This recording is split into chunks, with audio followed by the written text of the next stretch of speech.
Eh, Aku ngalangin nggak? Pakai apa kan?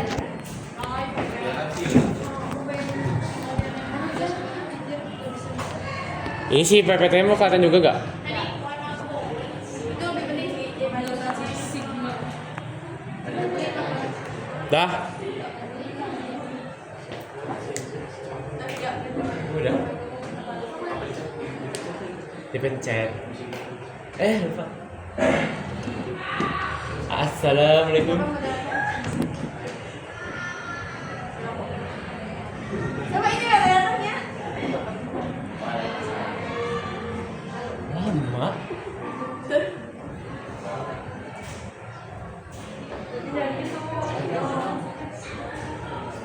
Assalamualaikum warahmatullahi wabarakatuh. Waalaikumsalam warahmatullahi wabarakatuh. Di sini kami dari kelompok 6 akan mempresentasikan terkait reformasi dari mulai reformasi bidang kebudayaan, pendidikan hingga kebijakan-kebijakan presiden pada masa reformasi. Sebelumnya perkenalkan terlebih dahulu, saya Ridwan Mauludjani. Saya satu Saya Haikal Manika Pate. Saya Rizky Masindra. Saya Ruby Pajiawan. Baik, langsung saja kita mulai. Yang pertama itu ada reformasi bidang kebudayaan yang akan disampaikan oleh Oke, ke materi yang pertama yaitu reformasi bidang kebudayaan. Yang saya masukkan di sini yaitu reformasi di bidang kebudayaan pada era Orde Lama. Nah, pada saat era Orde Lama di zaman kepemimpinan Soeharto, fokusnya yaitu pembangunan kepribadian nasional dan nation and culture building. Nah, kebijakan yang pertama ambil yaitu menentang pengaruh budaya Barat yang dianggap imperialis seperti pelanggaran musik ngingok dan mempromosikan seni tradisional sebagai identitas bangsa di kancah internasional. Nah, selanjutnya masuk ke era Orde Baru yang dipimpin oleh Bapak Soeharto. Pada masanya fokusnya yaitu penyeragaman budaya untuk stabilitas nasional dan pembangunan. Kebijakan yang beliau ambil yaitu kebudayaan dipusatkan dan dikontrol ketat oleh pemerintah. Yang dalam bahasanya itu top down. Terjadi pembatasan ekspresi budaya Tionghoa melalui Inpres nomor 14 tahun 1967. Di sisi lain, pembangunan infrastruktur budaya seperti TMI menjadi ikon di era ini. Nah, selanjutnya itu masuk ke era Joko Widodo. Nah,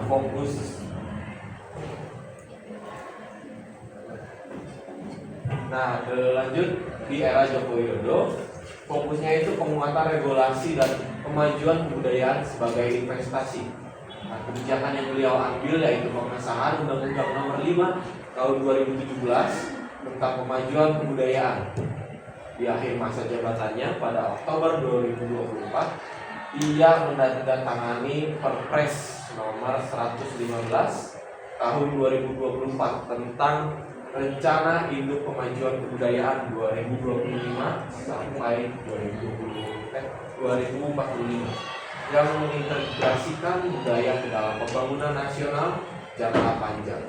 Nah, selanjutnya di era Prabowo yang sekarang lagi berjalan, reformasi di bidang kebudayaan itu fokusnya kemandirian kelembagaan, diplomasi soft power global.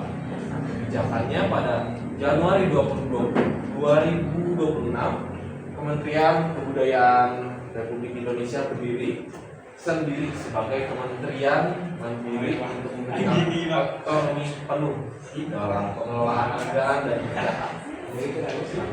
Selanjutnya itu Indonesian Cultural Outlook 2026 diluncurkan pada awal 2026 untuk memperkuat posisi Indonesia sebagai pemain utama dalam diplomasi budaya internasional di tengah konflik dunia.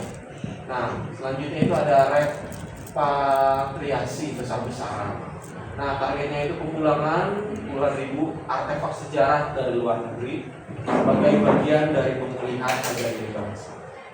Lanjut ke materi selanjutnya. Selanjutnya itu ada reformasi di bidang pendidikan yang disampaikan oleh Syakira.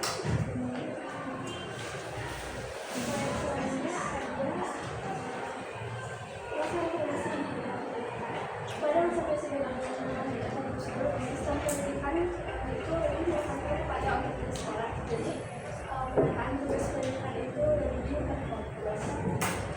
Ya, hanya itu bisa juga mengeluarkan kebijakan nomor 25 tahun 2000 tentang Propernas atau Undang Pembangunan Nasional. Itu sampai 2004. Jadi, biaya pendidikan itu masih berada di Propernas. Nah, pada masa Presiden Megawati ditetapkan Undang-Undang 20 tahun 2003 tentang sistem pendidikan nasional. Jadi isinya itu kewajiban alokasi dana 20% dari APBN dan APBD untuk pendidikan. Jadi dana itu dialokasikan untuk memudahkan dan memperluas akses pendidikan dan meningkatkan infrastruktur dan meningkatkan kesejahteraan pendidik baik guru maupun dosen. Tapi kebijakan ini baru terrealisasikan di masa Presiden SBY. Nah, pada masa Presiden SBY untuk meningkatkan kualitas pendidikan ada beberapa program yang dilaksanakan, di antaranya ada BPS, Bantuan Operasional Sekolah, PSM, Bantuan Siswa Miskin, dan Distribusi. Bantuan biaya pendidikan bagi mahasiswa miskin prestasi. Pada masa SBY juga ada pemberlakuan sekolah gratis dari SD sampai SMP. Pemberlakuan sekolah gratis untuk pembebasan biaya SPP dan pembebasan biaya pembinaan perpustakaan, pembuat buku dari perpustakaan dan perilaku di sekolah negeri maupun sekolah swasta.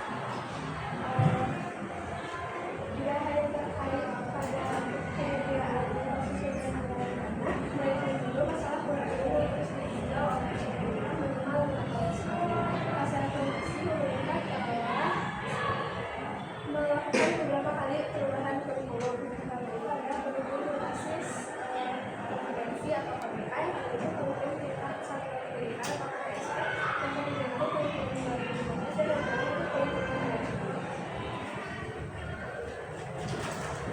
Baik, yang kedua itu ada kebijakan Presiden pasca reformasi dari mulai dari sampai dengan Bapak Presiden Prabowo. Mulai dari Bapak Presiden oleh Presiden. Jadi di sini saya akan menjelaskan kebijakan reformasi pada era Presiden Habibie. Sebelumnya saya bacakan dulu biodata beliau. Nama lengkap Muhyiddin Yusuf Habibie, tanggal lahir Parepare, Sulawesi Selatan, 25 Juni 1936, agama Islam, jabatan Presiden Republik Indonesia ketiga, Wakil Presiden RI, Menteri Negara Riset dan Teknologi atau Menristek. Nah, setelah itu dari jabatan sebagai presiden membawa Indonesia ke masa yang baru, awal babak yang baru, yaitu masa reformasi. Indonesia itu telah melalui berbagai periode di masa reformasi ini, salah satunya adalah periode Presiden B.J. Habibie. Nah, setelah Soeharto mundur dari jabatannya sebagai presiden pada tanggal 21 Mei 1998, di hari yang sama wakil presidennya yaitu B.J. Habibie itu dilantik menjadi Presiden Republik Indonesia yang ketiga. Nah, hal ini sesuai dengan pasal 8 Undang-Undang Dasar 1945 yang meliputi jika presiden mangkat atau berhenti atau tidak dapat melakukan kewajibannya dalam masa jabatannya, maka digantikan oleh wakil presiden sampai habis masa jabatannya. Nah, pada hari yang sama B.J. Habibie juga menyampaikan pidato pertamanya di Istana Merdeka yang disiarkan melalui TVRI dan RRI. Nah, isi dari pidatonya itu mengenai visi dan misi beliau untuk melakukan tuntutan reformasi secara cepat dan tepat. Beliau ini memiliki tekad yang sangat kuat untuk melakukan reformasi Indonesia secara sungguh-sungguh. Lalu keesokan harinya di tanggal 22 Mei 1998, B.J. Habibie membentuk kabinet baru, yaitu Kabinet reformasi pembangunan. Lalu kebijakan apa saja sih yang dilakukan oleh Presiden Habibie dan kabinetnya? Yang pertama ada dari bidang politik, yaitu yang pertama otonomi daerah dan desentralisasi kekuasaan. Nah, pada periode sebelumnya, yaitu pada saat zaman Soeharto, informasi atau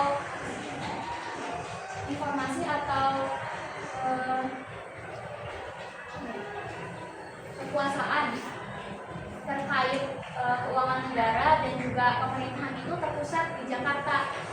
Akibatnya daerah-daerah yang memiliki sumber daya alam yang tinggi seperti Sumatera, Papua, Riau segala macam itu tuh tertinggal, mereka tuh ada di bawah garis kemiskinan.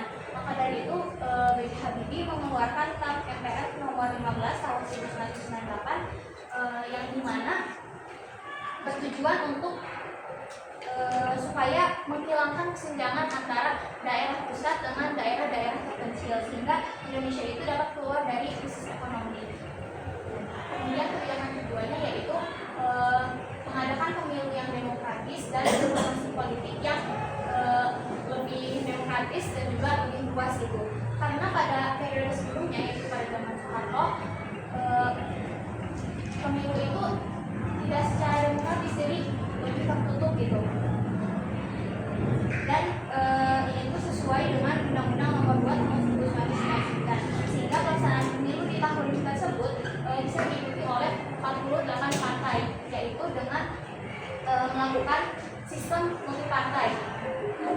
Kemudian yang ketiga yaitu pembebasan pers dan kebebasan berpendapat, yang dimana salah satu kebijakannya adalah B.J. Habibie mencabut atau menghapus Peraturan Menteri Penerangan Nomor 1 Tahun 1994. Kenapa sih dihapus? Karena peraturan tersebut tuh kayak menghalangi kebebasan pers gitu, sehingga B.J. Habibie dan kabinetnya mengesahkan Undang-Undang Pers tanggal 13 September 1999 yang dimana undang-undang itu menjamin perlindungan serta hak-hak dari jurnalis dan wartawan. Kenapa ini tuh termasuk kebijakan yang suatu langkah yang besar gitu dalam bidang politik? Karena dari adanya kebijakan ini tuh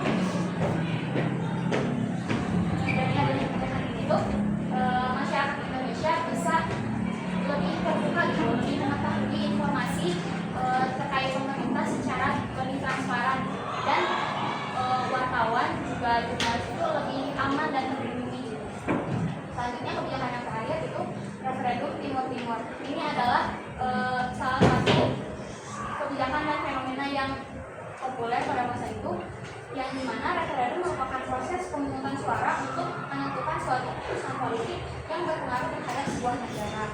Nah, sejak masa Orde Baru ini, daerah Timur Timur itu emang menunjukkan bahwa kebanyakan dari mereka ingin berpisah dari Indonesia gitu.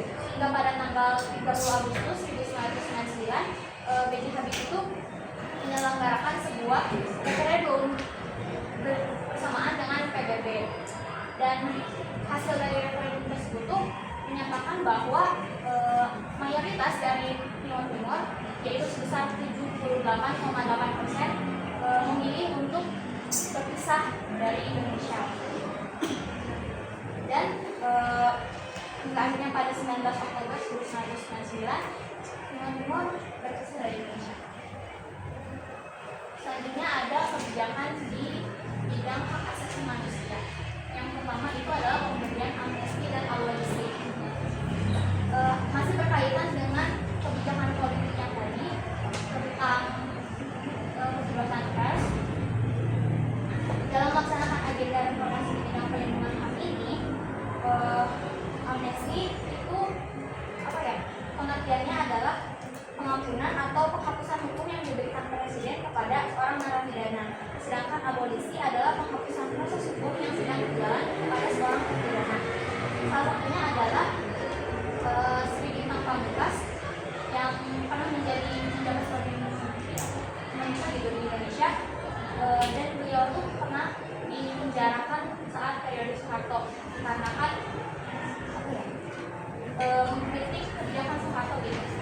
seorang jurnalis. Kemudian kebijakan kedua yaitu menghilangkan pemberian sanksi khusus pada KTP warga keturunan Tionghoa.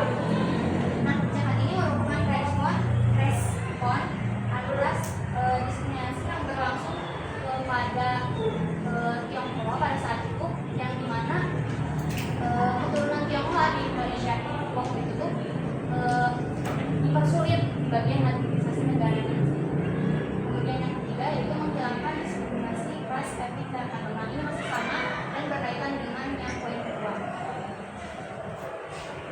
Selanjutnya ada di kebijakan ekonomi. Keberhasilannya yang pertama yaitu berhasil mengatasi krisis moneter, yang dimana pada saat itu B.J. Habibie menurunkan nilai tukar rupiah terhadap dolar yang tadinya itu dari 16.000 per 1 dolar menjadi 6.700 per 1 dolar. Selain itu, keberhasilannya adalah menurunkan laju inflasi dengan cara apa? Dengan cara beberapa kebijakan yang dilakukan oleh B.J. Habibie di bidang ekonomi itu sebetulnya sangat banyak, tapi beberapa di antaranya itu dengan membentuk Badan Penyihatan Pembangunan Nasional atau BPPN yang bertujuan untuk mengembalikan kepercayaan masyarakat terhadap sistem perbankan di Indonesia dan juga untuk menstabilkan ekonomi. Dan kebijakan selain BPPN itu ada juga dengan pemerintah melakukan kerjasama dengan IMF yang bertujuan untuk mendapatkan dana internasional dan juga menstabilkan ekonomi.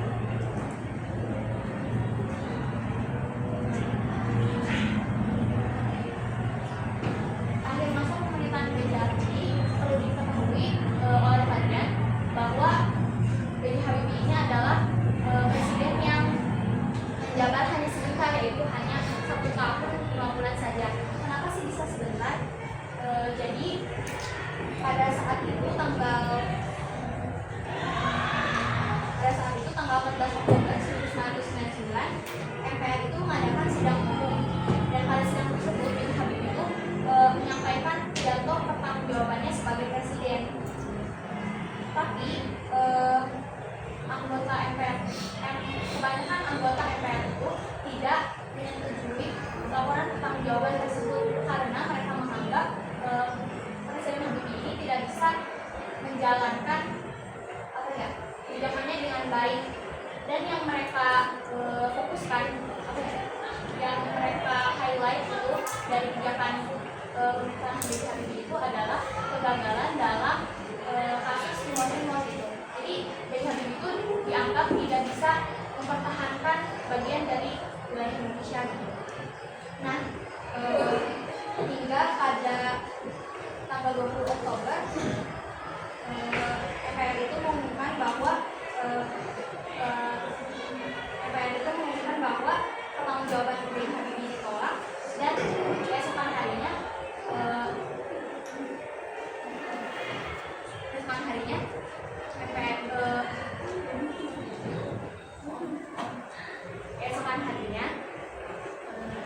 B.J. Habibie itu melepas diri dari jabatannya sebagai presiden secara ikhlas.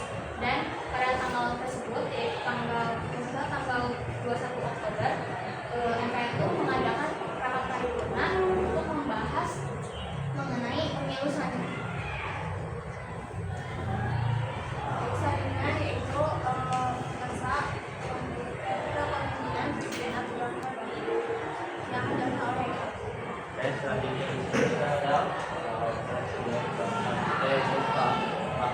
Abdurrahman Wahid atau sering dikenal Pak Gus Dur. Tanggal lahir beliau itu pada tanggal 7 September 1940 di Kabupaten Jombang, dan jabatannya pada tanggal 20 Oktober 1999 sampai dengan 23 Juli 2001. Di sini ada kebijakan hukum dan pemerintahan. Nah, sebelum Pak Presiden Gus Dur melaksanakan kebijakan-kebijakan tersebut, Pak Presiden Gus Dur Gus Dur ini menjalankan pemerintahannya dengan membentuk Kabinet Persatuan Nasional. Di sini nomor 1 itu ada membubarkan Departemen Penerangan dan Departemen Sosial. Nah, tujuannya itu untuk merampingkan struktur pemerintahan. Pembubaran kedua departemen ini dibarengi dengan pembentukan departemen baru, yaitu yang bernama Departemen Eksplorasi Laut melalui keputusan Presiden nomor 355 tahun 1999 pada tanggal 23 November tahun 2000. Nah, nama Departemen Eksplorasi Laut ini dirubah menjadi Departemen Kelautan dan Perikanan melalui keputusan Presiden nomor 165 tahun 2000. Pembentukan departemen baru ini dinilai strategis karena mengingat bahwa Indonesia ini mempunyai sumber daya alam di laut yang belum tereksplor atau belum diperhatikan oleh pemerintah pada zaman tersebut. Selanjutnya itu ada amandemen Undang-Undang Dasar 1945. Pada pemerintahan Pak Presiden Gus Dur, MPR melakukan amandemen Undang-Undang Dasar 1945 pada tanggal 18 Agustus tahun 2000. Amandemen ini menyesuaikan agenda reformasi yang berkaitan dengan susunan pemerintahan pusat di provinsi dan provinsi, kota dan kabupaten. Selanjutnya itu memisahkan TNI dan Polri. Nah, tujuan dari memisahkan TNI dan Polri ini adalah agar TNI dan Polri ini fokus pada tugasnya masing-masing. Karena fungsi dari Polri ini untuk menjaga keamanan, sedangkan TNI ini untuk menjaga kedaulatan dan pertahanan negara. Lalu nomor 5 itu menyelesaikan kasus KKN atau korupsi, kolusi, dan nepotisme. Pada tanggal 16 Desember tahun 1999, Pak Presiden Gus Dur kembali membuka kasus-kasus KKN pada masa Orde Baru. Hasilnya, Pak Soeharto ditetapkan sebagai terdakwa terkait korupsi di beberapa yayasan yang dipimpinnya. Selanjutnya itu ada kebijakan kebebasan dan HAM. Ini Pak Presiden Gus Dur mencabut instruksi Presiden nomor 14 1967 melalui Impres nomor 6 tahun 2000 untuk membebaskan etnis Tionghoa, dan beliau ini mengakui bahwa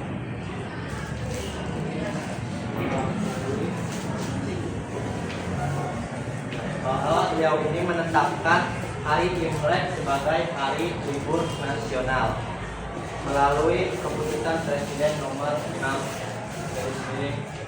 tahun 2000. Dan Pak Presiden Gus Dur juga mengubah nama Papua yang pada Orde Baru yang namanya Irian Jaya pada 1 Januari 2000 secara resmi mengembalikannya menjadi nama Papua. Ini ada kebijakan ekonomi dan kemerdekaan. Gus Dur membentuk Dewan Ekonomi Nasional atau DEN untuk koordinasi kebijakan ekonomi dan mendorong program PNPM guna memperdayakan masyarakat lokal melalui infrastruktur serta usaha mikro. Pertumbuhan ekonomi meningkat dari minus 3% menjadi 4,92% pada tahun 2000 serta penurunan ketimpangan ini rasio terendah dalam 50 tahun. Selanjutnya itu berakhirnya jabatan Pak Presiden Gus Dur. Nah, jatuhnya pemerintahan Presiden Gus Dur ini merupakan akumulasi dari berbagai gagasan dan kebijakan kontroversial selama Pak Presiden Gus Dur menjabat. Pak Presiden Gus Dur selama menjabat sering mengeluarkan gagasan-gagasan yang kontroversial. Salah satunya adalah gagasan untuk mencabut TAP MPRS nomor 25 tahun 1966 tentang larangan Partai Komunis Indonesia atau PKI. Gagasan tersebut ditentang oleh berbagai kalangan sehingga Pak Gus Dur mengurungkan niatnya untuk membawa gagasan tersebut ke sidang tahunan MPR tahun 2000. Selanjutnya juga Pak Presiden Gus Dur mengeluarkan gagasan kontroversial lain seperti untuk kerjasama perdagangan dengan negara Israel, bahwa gagasan tersebut bertentangan dengan isi pembukaan Undang-Undang Dasar 1945 yang dimana negara Israel pada saat itu masih menjajah Palestina.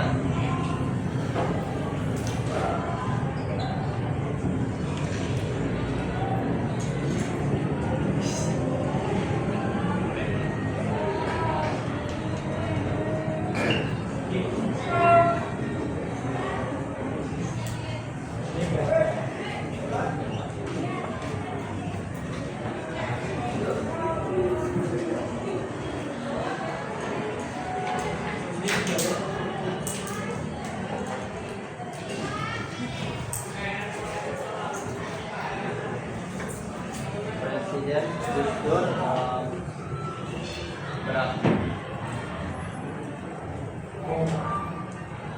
Presiden Gus Dur mundur dari pemerintahan itu gara-gara DPR menyelenggarakan sidang istimewa yang dipimpin oleh Amin Rais dengan agenda untuk memberhentikan Presiden Gus Dur dari jabatan kepresidenannya.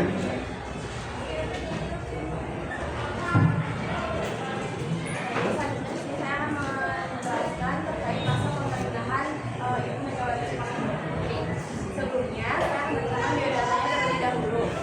Tahunnya dia berkata Megawati Suryawati Soekarno Putri lahir di Jogja tanggal 23 Januari tahun 1947. Saat ini umurnya 79 tahun, beragama Islam, dan jabatannya itu pernah menjadi wakil presiden dari tahun 1999 sampai 2001, menjadi presiden pada tahun 2001 sampai 2004, dan ketua umum PDI Perjuangan dari 2015 sampai sekarang. Baik, mengulas dari yang sebelumnya dijelaskan. Jadi pada awalnya itu Bapak Gus Dur itu mengeluarkan dekret presiden 23 Juli 2001, di mana pada intinya isi dekret itu adalah membekukan MPR dan DPR. Nah, tentunya dekret itu tidak didukung oleh MPR dan DPR, dan juga TNI dan Polri. Maka dari itu MPR mengadakan sidang istimewa, dan dari sidang itu keluarlah dua penetapan MPR. Penetapan pertama itu nomor 2 tahun 2001, di mana setelah pertanggung Gus Dur dan Gus Dur dimakzulkan atau diberhentikan, dan penetapan nomor 3 di mana Megawati yang pada saat itu adalah wakilnya diangkat menjadi presiden. Ini adalah lembar dekret presiden dan saat sidang istimewa. Lanjut, ini adalah kebijakan politik pada masa jadi yang pertama itu Megawati pada masa itu terjadinya amandemen UUD tahun 2005. Jadi UUD itu kan mengalami amandemen sebanyak 4 kali, dan pada masa itu adalah amandemen ketiga kalinya. Untuk amandemen sendiri itu sebentar dengan kata pemilu, terus kita mengatur pengaturan atau pembagian presiden,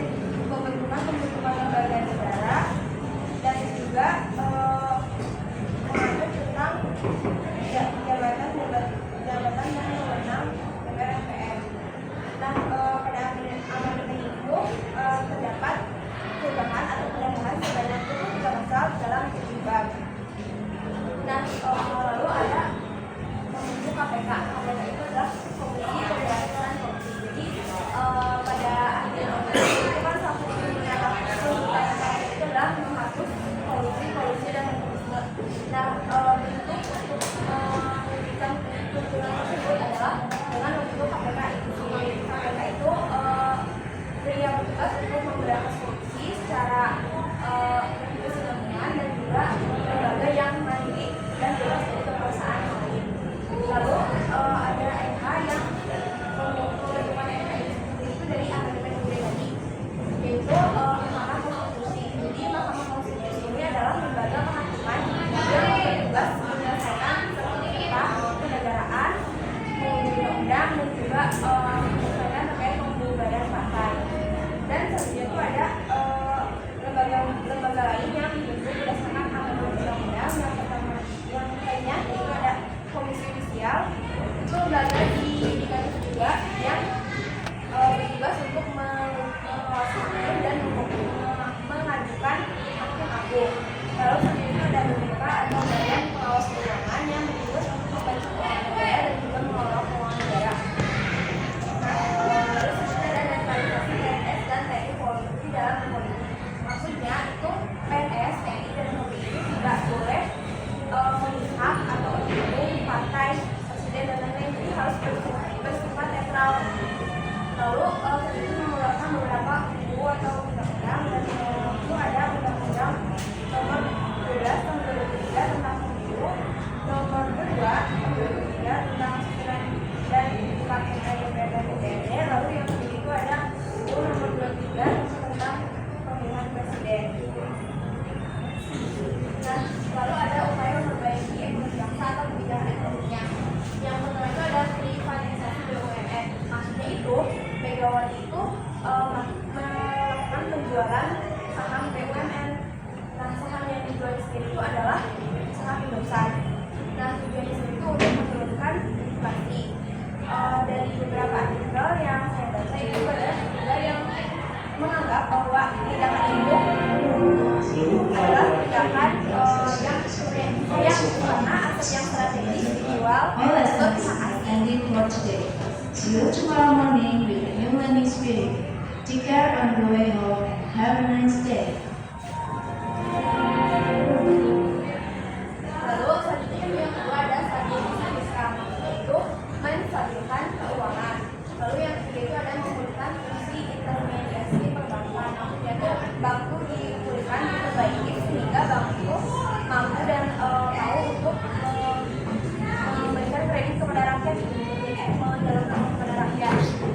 Lalu yang kelima itu mengakhiri kerjasama dengan IMF. Jadi sebelum itu pada krisis 98 IMF itu banyak membantu keuangan negara. Dan sebenarnya itu ada hutang, tapi pada masa Megawati itu dilakukan penundaan dan juga di akhir itu karena Megawati itu ingin ekonomi Indonesia itu mandiri tanpa bantuan orang asing.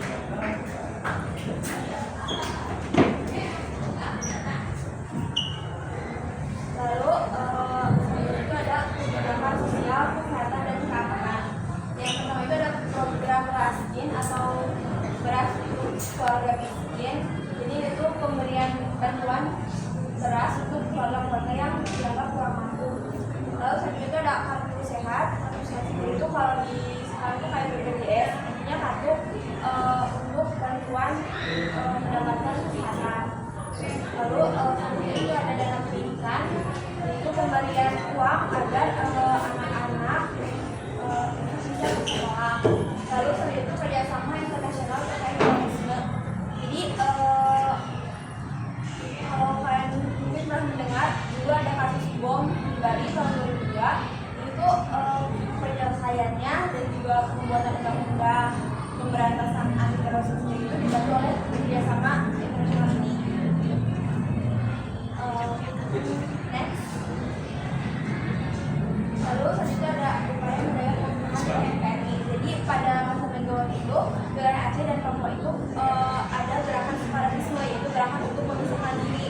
Nah, untuk supaya tidak supaya mereka tetap berada di Indonesia, supaya wilayah Indonesia utuh, maka Megawati itu melakukan beberapa upaya. Yang pertama itu baik itu memperbaiki persentase pembagian sumber daya alam antara pemerintah pusat dan pemerintah daerah. Jadi untuk pemerintah daerah itu diberikan 70%, sedangkan pusat itu hanya 20%. Jadi daerah itu dibanyakin. Lalu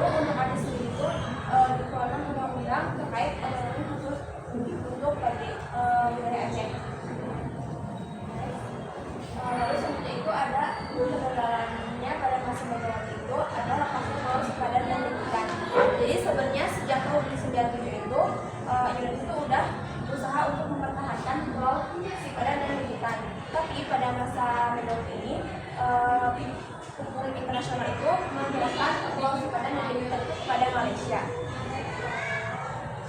Lalu selanjutnya akhir masa pemerintahan Megawati. Jadi Brasil itu karena Megawati itu kalah di pemilu 2004. Nah, pemilu 2004 itu merupakan pemilu pertama di mana rakyat dipilih presiden dipilih langsung oleh rakyat. Karena sebelum itu rakyat itu memilih partainya, kalau partainya mengajukan calonnya dan di MPR. Sedangkan pemilu itu presiden dipilih langsung.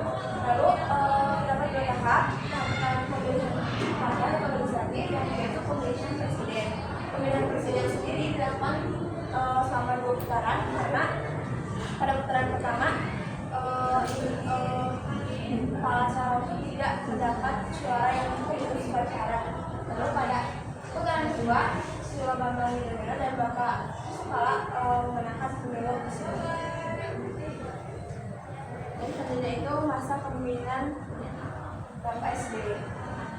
Untuk masa pertama-tama akan saya perkenalkan dulu biodatanya. Nama lengkap yaitu Susilo Bambang Yudhoyono, tempat tanggal lahir yaitu di Klaten, Jawa Timur pada 9 September 1949. Beragama Islam dan jabatannya Presiden Indonesia ke-6.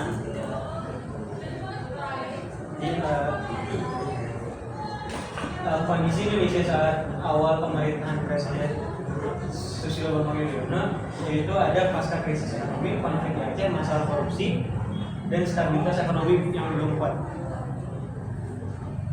Yang kebijakan pertama yaitu kebijakan di bidang politik dan hukum. Di kebijakan ini Pak SBY memperkuat KPK yaitu dengan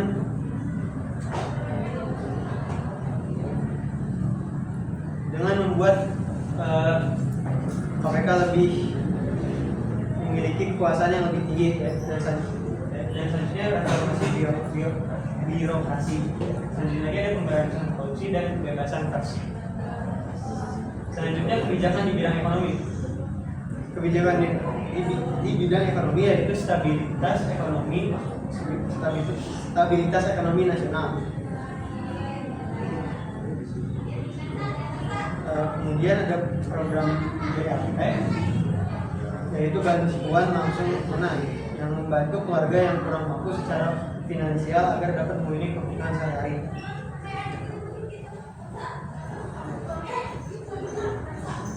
Selanjutnya ada kebijakan di bidang sosial dan pendidikan.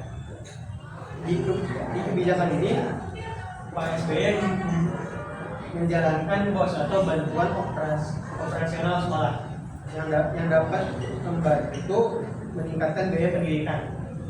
Habis itu ada wajib belajar 9 tahun, program kesehatan masyarakat dan penanggulangan kemiskinan. Selanjutnya di kebijakan di bidang keamanan yaitu perdamaian Aceh yang dilakukan pada tahun 2005. Kemudian ada penanggulangan terorisme dan stabilitas keamanan nasional. Kemudian di kebijakan luar negeri yaitu aktif dalam mengikuti organisasi seperti ASEAN dan PBB dan memiliki hubungan baik dengan negara lain. Dampak dan hasil kebijakan ini yaitu ekonomi lebih stabil, Aceh menjadi damai, pendidikan lebih terjangkau, KPK semakin kuat. Kelebihan dan kekurangannya itu, di kelebihannya yaitu stabilitas nasional, demokrasi berkembang, kekurangannya yaitu beberapa kasus korupsi pejabat. Yang kedua yaitu pengambilan keputusan dianggap lambat. Baik, selanjutnya itu pemaparan mengenai masa pemerintahan Bapak Joko Widodo yang akan dijelaskan oleh. Mari di sini saya bacakan terlebih dahulu biodata dari Bapak Joko Widodo. Nama lengkap Joko Widodo, tempat tanggal lahir Surakarta, Solo, 21 Juni 1961. Agama Islam, jabatan Wali Kota Surakarta atau Solo 2005 sampai 2012. Kemudian Gubernur DKI Jakarta 2012 sampai 2014.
Proklamasi Yayasan Lembaga Bantuan Hukum Indonesia menyebutkan bahwa penanganan hukum di Indonesia pada periode pertama Jokowi itu masih sangat buruk.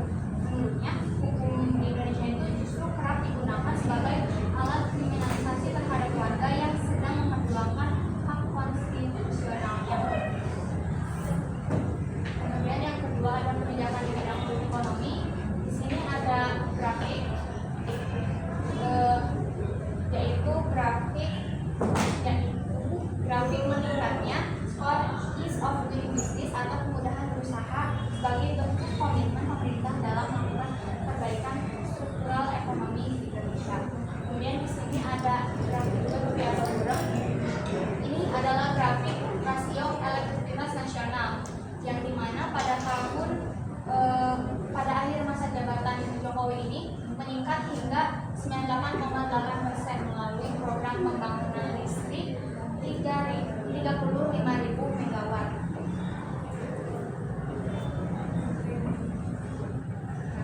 Yang kedua tadi itu adalah beberapa contoh keberhasilan di bidang ekonomi, namun ada juga beberapa kegagalan di masa Jokowi periode pertama di bidang ekonomi. Yang pertama yaitu pertumbuhan ekonomi di Indonesia stagnan dan cenderung masih statis diam di angka 5%, padahal targetnya adalah naik hingga 7-8%. Kemudian yang kedua, tingkat kemiskinan di Indonesia itu masih sangat tinggi, yang dimana sebenarnya ditargetkan sama 7-8% pada akhir 2019, namun pada Maret 2019 itu tingkat kemiskinan di Indonesia masih di angka 9,4%. Kemudian yang ketiga, grafiknya yaitu masih tingginya tingkat ketimpangan dan rasio Gini. Dan yang terakhir adalah IPM atau Indeks Pembangunan Manusia di Indonesia itu tidak mencapai target, yang dimana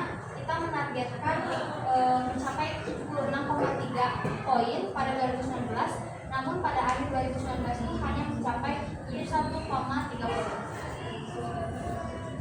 Selanjutnya ada juga kebijakan di bidang sosial, dan sama seperti tadi tentunya ada keberhasilan dan kegagalan. Yang pertama yaitu memastikan hak rakyat atas tanah melalui program redistribusi tanah, dan yang kedua 3 dan 4 ini termasuk program Pak Jokowi yang dianggap berhasil dan populer gitu ya.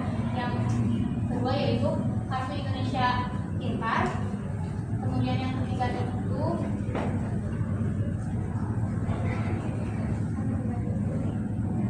program Keluarga Harapan KHK, dan yang terakhir KIS atau Kartu Indonesia Sehat. Selanjutnya ada kegagalannya yaitu salah satunya adalah program PAKE atau pengawas alih kepercayaan masyarakat yang menjadi alat diskriminasi. Salah satu contohnya adalah Ahmadiyah, adalah kelompok Ahmadiyah yang dimana pada saat itu selalu mengalami penindasan karena bertentangan dengan program PAKE ini. Jadi mereka juga memiliki keterbatasan untuk menjalankan ibadahnya, dan bahkan untuk mengakses rumah ibadahnya pun mereka sulit. Baik, selanjutnya yaitu Presiden Amerika yang jadi Presiden Prabowo Subianto. Sebelumnya saya bertanya nama Prabowo Subianto Yoyo Hadikusumo lahir di Jakarta pada 17 Oktober 1961 dan sekarang berusia 75 tahun, beragama Islam, dan jabatannya itu sebelum jadi presiden pernah menjadi Menteri Pertahanan periode 2019 sampai 2024, Ketua Umum Partai Gerindra, dan beliau juga pendiri dari partai tersebut, Panglima Tengah dan Komandan Jenderal Kopassus. Jadi Presiden Prabowo itu memiliki latar belakang militer di tahun 90-an ke bawah. Namun setelah pasca kerusuhan 98, beliau itu diberhentikan atau dipensiunkan ini gitu. Dan melanjutkan menjadi pengusaha dan juga tetap terjun di dunia politik. Salah satunya itu pada tahun 2008 mendirikan Partai Gerindra. Sebelum menjadi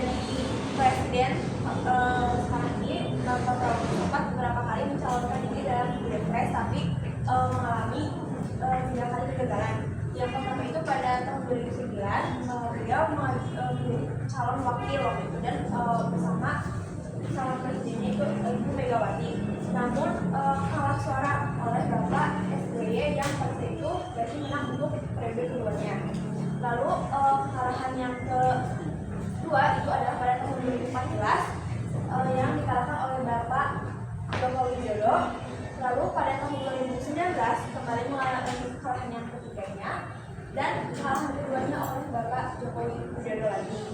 Hingga pada akhirnya pada tahun 2004 Bapak Prabowo itu berhasil menangkan Pilpres dengan perolehan suara 58% dan menang di hampir seluruh provinsi di Indonesia. Nah ini merupakan hanya Bapak Prabowo dan Bapak Gibran. Dan ini adalah sebuah janji kampanyenya. Mungkin yang paling terasa itu yang nomor 1 itu makan siang dan tidur gratis. Nah lalu ini ada polemik pemilu 2024. Jadi pada pertengahan 2023 Bapak Presiden Subianto itu sudah ada indikasi kalau akan menjadi calon, jadi akan mengajukan diri lagi. Nah, ini juga isu untuk pasangan itu adalah Bapak Gibran Raka Buming Raka, dan tentunya hal itu menjadi isu yang sangat panas karena Presiden sebelumnya yaitu Bapak Joko Widodo itu merupakan ayah dari Bapak Gibran. Jadi seolah-olah itu adalah dinasti politik gitu. Jadi ayahnya turun, lalu anaknya naik. Dan pada saat itu masih ada apa ya, peraturan Mahkamah Konstitusi bahwa minimal untuk menjadi presiden itu adalah usianya 40 tahun, dan berarti pada saat itu Gibran itu ada apa ya, membantahnya isunya karena itu belum usia 40 tahun. Tapi pada Oktober pada Oktober 16 tahun 2023 itu emang mengeluarkan keputusan yang itu mengabulkan bahwa batasan usia presiden itu masih 40, tapi ada syarat tambahan, jadi minimal 40 tahun atau pernah menjabat menjadi gubernur, bupati atau wali kota meskipun 40 tahun. Nah otomatis karena itu sudah keluar, maka si Pak Gibran ini bisa mencalonkan diri.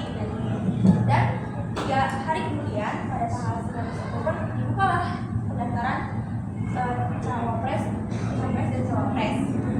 Dan pada tanggal 20 atau 21 partai Golkar pun mengajukan kedua paslon ini. Dan tentunya isu tersebut menjadi isu yang sangat panas dan menjadi isu yang paling kontroversial dan juga pemilu yang paling ramai selama masa reformasi ini, karena calonnya itu adalah keturunan langsung dari presiden sebelumnya.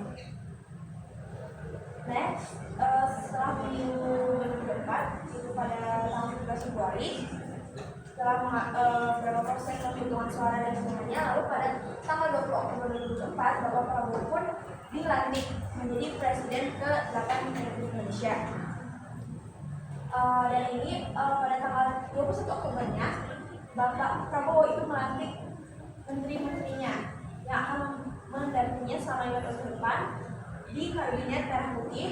Dan juga di sini ada gambar Bapak Presiden itu juga mengangkat Bapak Luhut sebagai ketua DEN atau Dewan Ekonomi Nasional.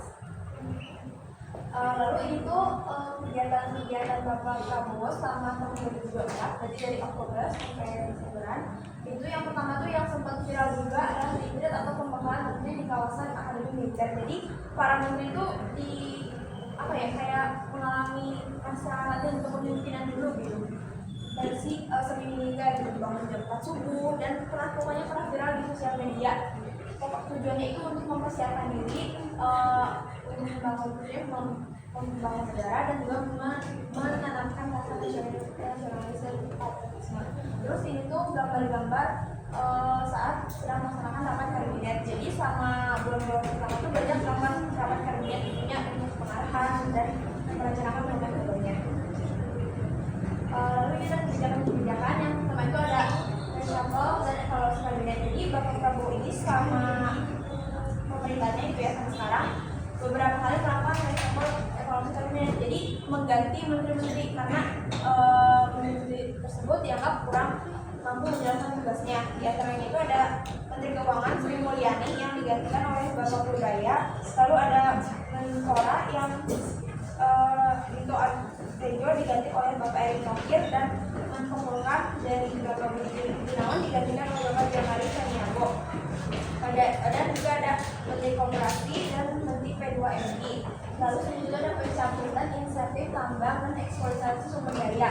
Jadi pada juga sempat viral juga. Jadi pada tahun 2025 saat Indonesia sedang mengadakan konferensi internasional terkait mineral, ada aktivis Greenpeace yang menerobos masuk dan juga menyuarakan tentang Raja Ampat. Nah, di situ viral dan ternyata dan diketahuilah oleh seluruh Indonesia bahwa ternyata di Raja Ampat itu sudah ada penambangan. Jadi tempat yang saat indah dijadikan tempat penambangan dan oleh 4 perusahaan. Dan sebenarnya 4 perusahaan ini sudah mendapatkan izin usaha penambangan. Tapi karena viral, izinnya dicabut. Lalu juga ada pemberantasan korupsi. Jadi seperti pernah dia viral juga. Jadi pada awal-awal masa pemerintahan Prabowo itu banyak sekali kasus korupsi yang diungkap gitu. Jadi banyak korupsinya. Lalu ada subsidi 18 meter rumah 18 meter persegi. Nah itu subsidi yang banyak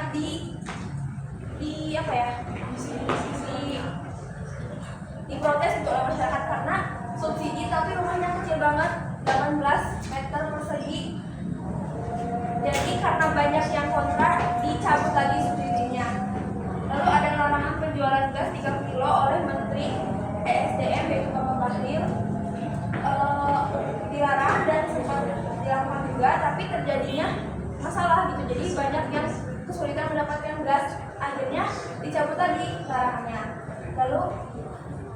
Lalu ada pemberlakuan PPN 12%. Jadi ini tuh jadi pajak itu dinaikkan sampai 12% dan akan direncanakan pada Januari 2025. Tapi satu hari sebelumnya itu tidak jadi dibatalkan lagi karena masyarakat pada lagi. Lalu selanjutnya ada efisiensi anggaran, yaitu semua anggaran di berbagai sektor dipangkas dan uang pangkasan sendiri itu akan dialihkan ke program prioritas yaitu EBG. Jadi banyak dana pendidikan, dana pertanian, dan dana-dana lainnya itu dipangkas. Salah satunya itu untuk program prioritas itu program EBG. Lalu ada koperasi desa merah putih yaitu bantuan untuk mengadakan kayak toko kelontong, toko sembako di desa-desa. Ada di desa saya juga. Lalu selanjutnya itu ada program ketahanan pangan dan pertanian, itu pada intinya program untuk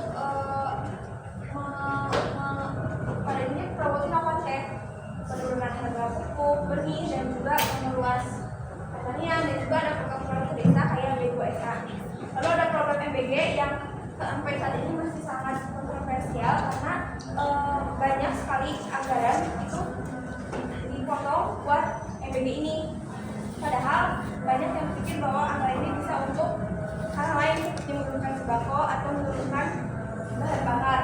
Karena program MBG itu saat ini itu per harinya itu anggaran triliun sekian itu untuk satu hari. Lalu ada CKD itu cek kesehatan gratis, di mana itu setiap warga mempunyai hak untuk mengecek kesehatannya sekali tahun gratis.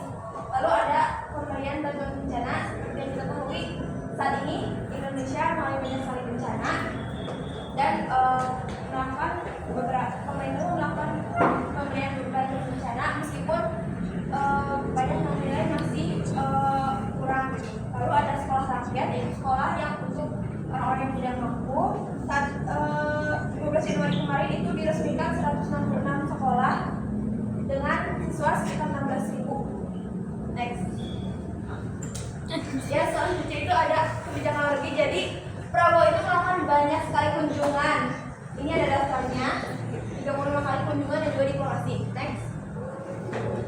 Ini dan mungkin akan dibahas yang paling terakhir aja, yaitu keanggotaan BOP atau Board of Peace. Jadi keanggotaan ini itu adalah BOP sendiri itu adalah Dewan Perdamaian untuk Gaza. Nah, keanggotaan itu dinilai kurang pas saat ini karena pertama BOP sendiri itu merupakan anggota untuk Gaza, jadi apa ya, perdamaian untuk Gaza, tapi inisiatornya oleh Donald Trump, Presiden Amerika Serikat. Sedangkan Donald Trump sendiri itu adalah sahabat dekatnya Israel. Sejak beberapa waktu belakang, Amerika Serikat itu memberikan bantuan-bantuan militer, dana kepada Israel, dan juga mengakui bahwa Yerusalem itu adalah ibu kota Israel. Jadi sangat bertentangan gitu apa yang dilakukan Trump ini, dan dia membentuk perdamaian untuk Gaza. Dan yang paling membuat kontroversi itu karena untuk menjadi keanggotaan ini harus mengeluarkan uang sebesar 16 miliar US dollar atau sekitar 16 triliun rupiah di saat Indonesia sedang banyak bencana dan banyak sekali korban yang membutuhkan bantuan gitu. Jadi agaknya lebih baik untuk uang sebanyak itu untuk dialokasikan untuk negara terlebih dahulu.